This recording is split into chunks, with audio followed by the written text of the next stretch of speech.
Hey everyone, thank you so much for joining the Behind Company Lines podcast. Today we have Kirill Potekhin, co-founder and CTO of Adapty. Adapty is a revenue management platform for all applications. Kirill is so excited to chat with you and not only get to know you a little bit more and share your story with our audience, but also really dive into the cool things you're doing at Adapty, where I think a lot of companies or individuals may think they know or have an idea of how to kind of source revenue from applications that they're building, especially if they have a huge user base. But it's a challenge to really find the right model that not only adds value to the users, but also helps the company kind of grow and expand, and the application grow and expand its revenue as well. So I'm excited to dive into how you're helping companies do that and solve that problem. But before we get into what you're doing at Adapty, what were you doing before you started the company? Yeah, hey everyone. Me and my friend Vitaly, one of the other founders of Adapty, we was developing mobile app called Easy10, and it was for 5 years after finishing the college. Well, it was during the final year of the college actually, and we grow it to several millions of revenue per year. So it was quite successful, and then we faced some challenges growing it even more, especially when we were dealing with in-app subscriptions. It was quite new at the time. And so we developed a system to kind of run A/B tests effectively and analyze ads from Facebook and the different platforms in conjunction. And this is how the idea of Adapty was born. It was several years ago. But back then we decided that we'd like to experiment a little bit with different AI things. And we started our own agency that was focused on different AI implementation, mostly chatbots, before ChatGPT was a big hit. And then we just accumulated the money that we earned over the years and decided to start Adapty the way we visualized it from the start. Yeah.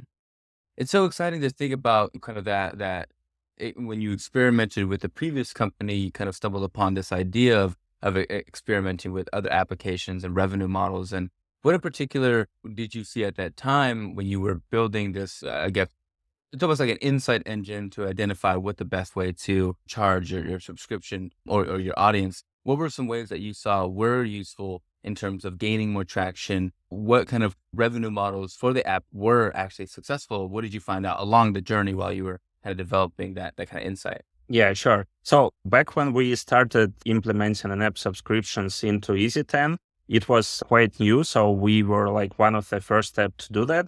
And we faced lots of technical difficulties, obviously, both on iOS and Android side. But overall, the market was pretty free, not so many competitors back then. So starting to become profitable was not really a problem for us. The problem was when we started to scale, we started to buy paid traffic from Facebook and later on from Instagram and some other platforms. And it was very difficult to figure out which ad networks, which sources work well and which do not. So it's called attribution in the mobile world. So that was the biggest problem. And for us, it was the breakthrough. Then we finally realized how to connect the data from Facebook, for example, with the data in our app, the revenue. So this is when we started to kind of run weekly different ad campaigns. And this allowed us to kind of analyze them efficiently in terms of return on investment and some other metrics. And that's how this idea of Adapty was born. So basically connect data from the different sources and put it in one place and make it easier for developers. Yeah. And how are those necessarily, I guess, tracked mechanically? Is it some type of landing page or some particular page that funnels into where you're seeing the interest grow from your audience? What in particular enables you to track and also identify the channels that are more successful for your app? Yeah. So before iOS 14.5, it was rather easy because there was a thing called IDFA. Probably lots of you heard about it. So this was a universal identifier of your device that Apple and Google, they would allow developers to access this information. And then when you retrieve the data from Facebook, for example, it was easy to match it. But a couple of years ago, things changed drastically in the mobile world because Apple basically restricted access to IDFA. It's technically still possible, but very limited. And right now you'll have to do like much more things to make this snapshot of the customer who installed in the app and to figure out who, like what source did he came from. So right now we use several different like internal tools to do that. And we also partner with some bigger services like Adjust or AppsFlyer to do that. But yeah, in general, that's how it works. Yeah. And how have transactions changed in terms of how customers are able to purchase in-app and for companies to really identify whether it's a subscription model or identify whether it's a feature limitation model in terms of whether people can earn the value of that application to pay and things like that. Have transactions changed in terms of implementing them within the application on the phone or within a certain service or making sure that you can kind of transact in different areas? How have transactions changed and kind of progressed over time? Well, I mean, we currently work only with mobile applications, just like for clarification.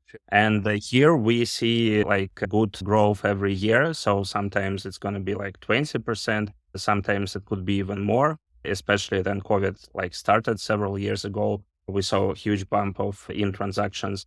But overall, we just see that much more application rely on subscription model right now. Usually, it doesn't mean that customers cannot use the application without subscription. So most of the time, there is a freemium functions that are available for use, but like to reset the limits or like find some additional features, they have to pay for subscription. And there's also like some cases, especially in utilities, where you can just purchase one time, also called lifetime access to the. It's also popular among some utilities, but like utilities have like, I don't know, like complications for Apple Watch or something similar. But most of the time it's going to be after renewable subscriptions because, well, it's just much more profitable for the developers and they want to earn the money. So that's how it works.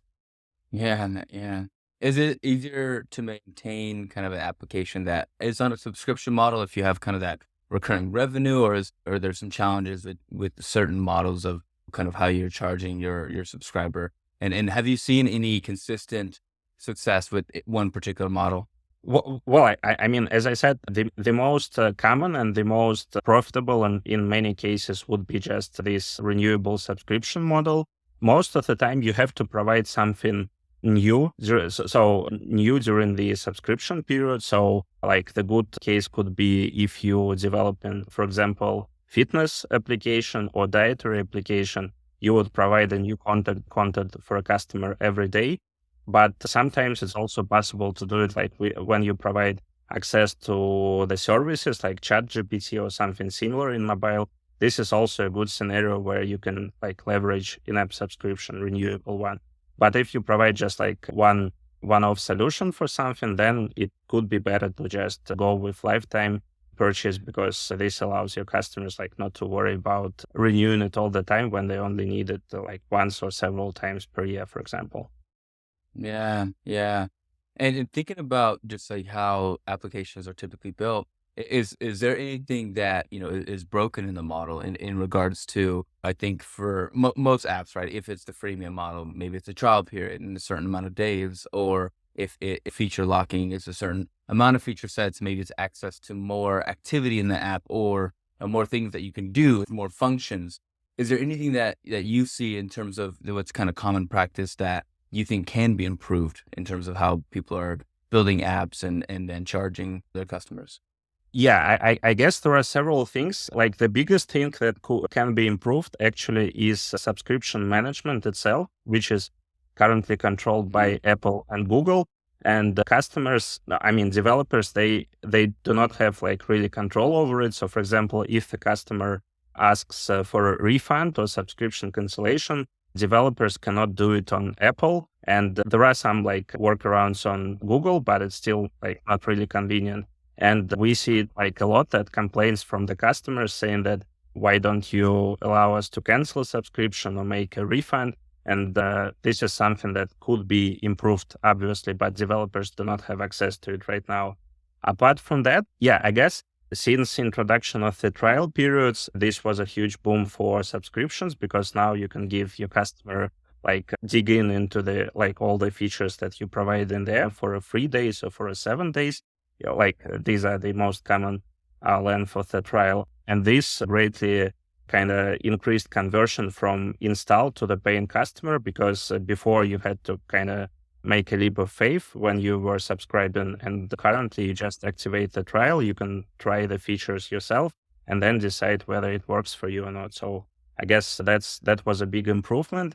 And my advice here is to always try to use, like in your product, use the free trial. It could be 3 or 7 days, as I said before. You can actually compare it to subscriptions without trial as well, but to our data, subscriptions with trials in general work much better than those without it.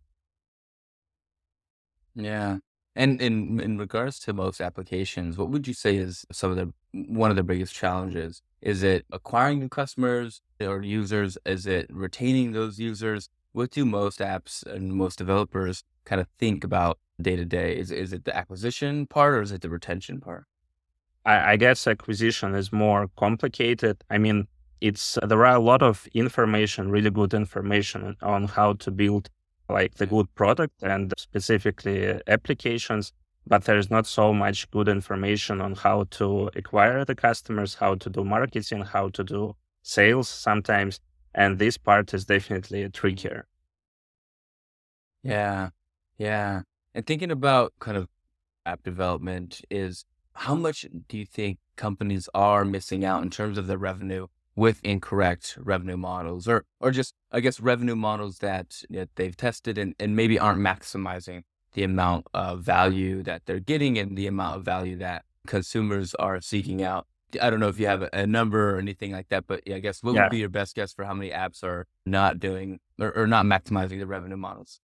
Yeah, well, there's no like concrete number here, that's for sure. But like wild assumption would be that I guess more than 50% of the apps, like most likely they could earn like at least 20% more because that's what we see from like our experience after starting working with our platform. We provide A/B tests, we provide some extensive analytics, and we have lots of cases where within 2 to 6 months, the revenue increased like from 20 and sometimes to 300% just by running lots of A/B tests and figuring out the right like products. And not only products, but also like the time when you show this paywall, it's like the screen Yeah. where you can start this subscription. So lots of criteria there. And the best case, the best answer to it is just to run as many tests as you can, because like you never know what will work in your case. There are some best practices, obviously, but still like getting the right price, getting the right moment to show the paywall is pretty unique to every app. And so you have to test it. Yeah. Yeah. Tell us a little bit more for the audience, give a little bit more context. How many users do you have working on the application? How many apps do you have on the platform now? Give us a little bit of insight into the traction that you've seen up to this point, and then what you're pretty excited about in terms of the next phase of growth for Adapty. So currently we have just over 3,000 applications on our platform. Those are applications of like, well, not all sizes, but like many sizes.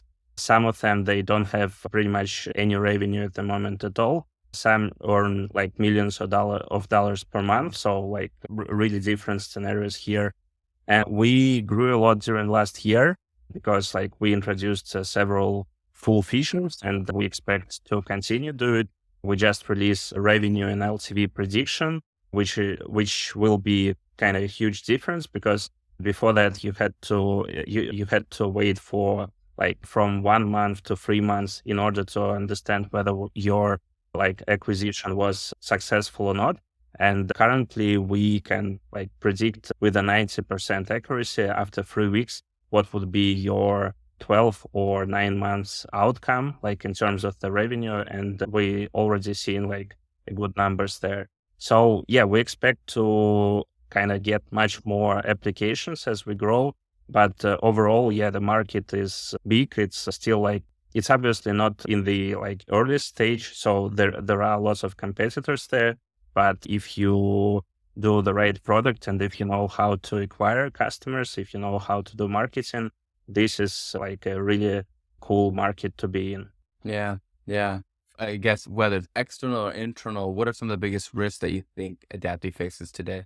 Yeah, I guess. So talking about risk, the biggest risks that we are, well, not facing, but we just think about them from time to time is still, since we are pretty committed to the Apple and Google infrastructure, it's if they'd like to change something. And so for example, at some point they may come up with ideas that they do not allow like third-party services to manage in-app subscriptions. This will be obviously a blowout for us, but we think it's not really like it's not likely that this will happen, and we actually see some pretty good opportunities in like recent months and years that both Apple and Google, they are under pressure to make payments more kind of transparent right now, because currently they manage it and that you have to pay commission from 15 to 30% of your like revenue to Apple or Google. And different like government agencies right now, they try to like make things work differently. And so if this happens, if third-party payment systems will be allowed on App Store or Play Store, this will be a big opportunity for us, because then we'll have like all the tools and we'll be ready to serve new customers. Yeah. If everything goes well, what's the long-term vision for Adapty? The long term is that we'd like to expand from mobile applications only, because we have pretty good BI system right now that kind of covers several dozens of key metrics of subscription applications. And it's not only applicable to mobile, but also to most of SaaS businesses. So that's like one of the visions. And so, as I said earlier, we'd like to kind of instead of being just the analytical service, we also want to go like one step further and be a payment provider, if it will be possible, from Apple and Google. And like a mission for this year for us, maybe not so long term, but also like a big one, is that since we have lots of data from like all the apps that are using our platform, we may provide some insights on how to properly configure paywall, or like what are the best kind of working couples of different subscription lengths and stuff like that. And we'll be doing it automatically for our customers, which is in turn probably will increase the revenue even without like running lots of A/B tests. So yeah, our plan. Yeah. Amazing. I always like this next section. I call it my founder FAQ. So I'm going to ask you some rapid fire questions and we'll see where we go. So your first question is, what's particularly hard about your job day to day? Lots of meetings and lots of things to kind of keep track of during the day and during the week in general. Lots of area of responsibility. Yeah. Yeah. And if another question, thinking about mobile apps and kind of how you're acquiring customers, what's been extremely valuable in terms of how you've been able to generate kind of a go-to-market strategy? Where do you kind of, being that app developers are in so many different places, they're on forums, they're in communities, what's the way that's been the most successful for your kind of go-to-market and business acquisition strategy? Yeah, you actually mentioned one. So we manage several communities about mobile applications, and so we have like a loyal audience there. And this is by far the best way to acquire customers for us. So we're not pushing our product there really hard. We're just trying to be helpful in terms of different questions that might appear. And every once in a while, we kind of can showcase some things that we did in Adapty with our customers, showing that how they increase the revenue, and it works really well. I love that. Thinking about just apps out there, is there one or two applications that you particularly like in terms of the way that they're built, the way that they attract customers, the way that their payment structure is? Is there any app that's out there that you're a fan of in particular? Yeah, I can definitely mention Duolingo, both in terms of how it's built and in terms of how it like monetizes itself. It's very, I mean, it's very unique way that you don't kind of try to build customers for the usage, but you try to upsell like certificates and stuff like that, and it works really well for them. And apart from that, Well, I mean, Blinkist was the app that made some break things in mobile subscriptions industry. The paywall is kind of very famous in the industry. So yeah, I guess kudos to them too. Apart from that, I mean, I have some subscriptions, obviously, like Spotify or YouTube Premium, but there's no special about how they do it. It's just that they have really good product and we're happy to pay for it. Yeah, yeah. Is there any app that you're currently not working with that you would like to work with? I guess. I mean, if you'd like me to pick one, I would go with, let me think real quick. Well, probably some of the games. For example, I'm a big fan of Brawl Stars.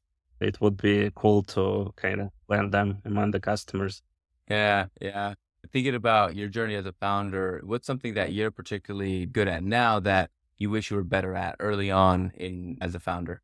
Delegation. So that was like a really big issue for me for many years. And I guess only a year and a half ago, I started like doing much better in this area, because before that, I was always concerned that something might go wrong if I don't kind of go there and check everything in details.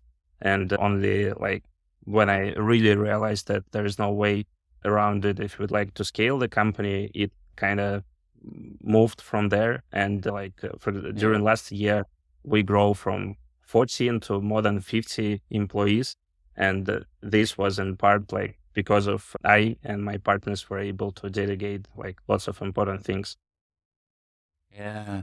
And what in particular, when you think about that growth, what was something that one thing that you mentioned in the notes before the call was that you had been bootstrapped up to a certain point. I think it's either this year or later last year that you went the VC route and sought out funding. What was kind of the decision maker for your team to need that influx of capital to be able to scale and grow? What in particular was kind of the signal you saw that it was then time to kind of, interject funding and start going that route? What in particular led you to make that decision? Yeah. Well, the thing is, we wouldn't mind to get an investment from the first day. It was just not that easy for us back then. And so that's why we decided to bootstrap, because we had like enough money to start. And then once we saw some initial traction from our customers, we just went to several good investors in our network right away, showed them the numbers, explained the vision, and it was more than enough for us. So we did not try to bootstrap it the whole time. It was just to kind of jumpstart to get to the point where we can get good proposals from investors. Yeah. And what did you invest a lot of that in? Was it building team, building product, expanding to new markets? What in particular were you excited to put that capital towards? Yeah, like pre-seed was only about product development. So we hired more people, engineers mostly. And then the second round, like seed round, it was mostly focused around building the sales team. And yeah, it was basically happening during last year. Still lots of things to kind of learn there. But so far, it looks like we're on the right track. It's incredible, Kira. I'm so excited to ask you this next question. I love how founders extract knowledge out of anything that they ingest, whether it's early in your career or now. What books or people have influenced you the most?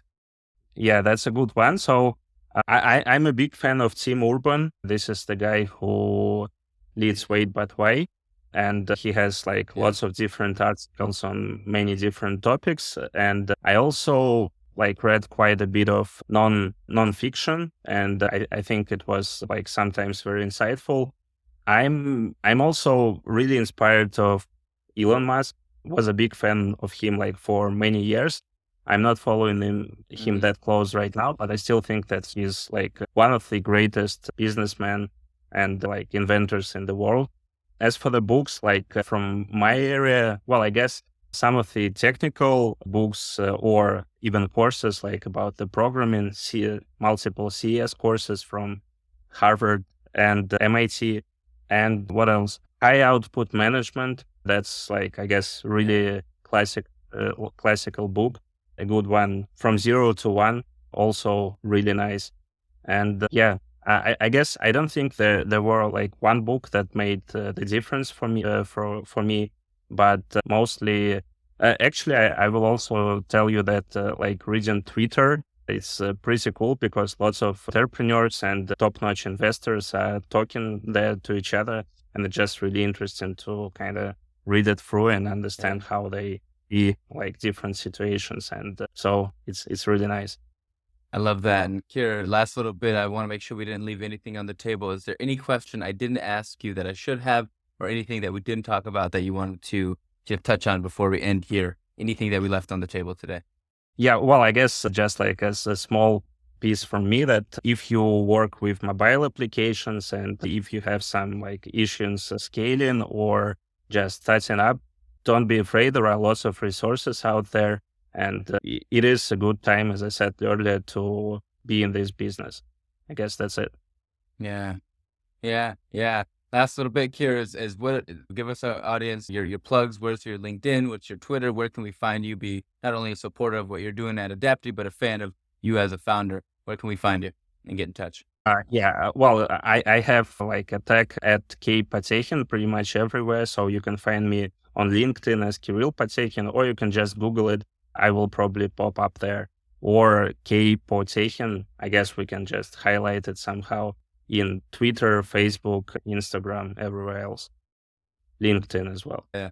We'll put in the show and make sure people can reach out. But Kira, it's been such a pleasure not only learning about your early experience, how you kind of conceived the idea out of another application that you were building, and then how you've been able to help developers really scale their applications in ways that challenge their revenue models, test different things that will attract either more customers or help them convert their customers. It's exciting to see what kind of capabilities you're bringing to the table for these developers and where your position is in helping companies scale and grow. So I'm excited to see where you go from here. And thank you again for being on the show. I hope you enjoyed yourself. Thanks a lot, Julian. It was really nice talking to you.